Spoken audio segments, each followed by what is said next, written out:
Hello viewers, আসসালামু আলাইকুম। আমি কানিস, আবারও স্বাগতম কানিস কিচেনে।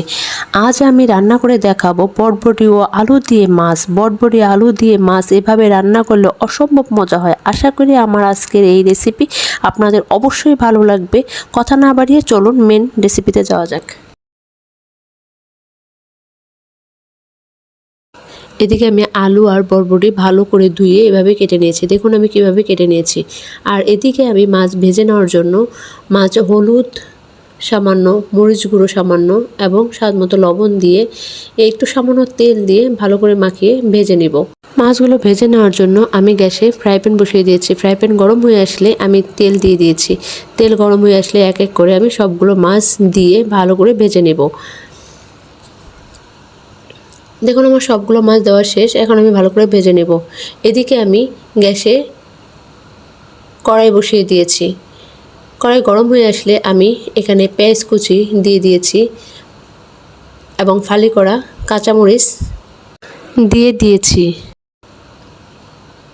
দিয়ে ভালো করে ভেজে নিচ্ছি। দেখুন একটু লাল হয়ে আসলে আমি একটু সামান্য আদা ও জিরা বাটা দিয়ে দিয়েছি, দিয়ে একটু কষিয়ে নিচ্ছি। কষানো হয়ে আসলে এখানে আমি 1.5 চামচ শুকনো মরিচ গুঁড়ো, হাফ চামচের কম একটু হলুদ গুঁড়ো, স্বাদ মতো লবণ দিয়ে ভালো করে কষিয়ে নিচ্ছি। একটু কষানো হয়ে আসলে আমি আরেকটু সামান্য পানি দিয়ে আরেকটু কষিয়ে নেব। দেখুন আমার প্রায় কষানো হয়ে আসছে। এখন আমি বটবটি আর আলু দিয়ে ভালো করে নেড়েচেড়ে কষিয়ে নেব। দেখুন আমার কষানো হয়ে আসলে আমি একটু ঢাকনা দিয়ে ঢেকে দেব। কিছুক্ষণ পর ঢাকনা খুলে আবারও আমি নেড়েচেড়ে দেব, নেড়েচেড়ে কষিয়ে নেব। দেখুন আমার বটবটি আর আলু কষানো হয়ে গিয়েছে। এখন আমি মাছগুলো দিয়ে একটু কষিয়ে নেব। মাছগুলো দিয়ে আমার বটবটি আলু সব একসাথে ভালো করে কষানো হয়ে আসছে। এখন আমি এখানে গরম পানি দিয়ে দিব।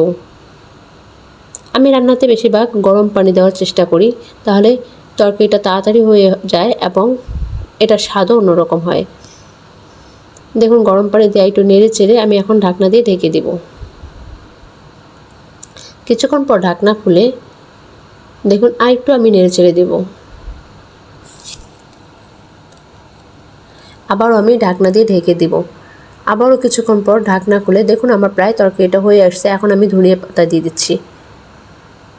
ধনিয়া পাতা কুচি দিয়ে আমি একটু নেড়ে চেড়ে এখন আমি পরিবেশনের জন্য তুলে নিব। দেখুন অল্প সময়ে ঘরোয়া উপাদান দিয়ে অসাধারণ বটবটি আলু দিয়ে মাছের ঝোল তৈরি করেছি। যদি আমার রান্না আপনাদের ভালো লাগে অবশ্যই কমেন্ট করে জানাবেন, আমার পাশে থাকবেন এবং লাইক দিবেন, সাবস্ক্রাইব করবেন। আল্লাহ হাফেজ।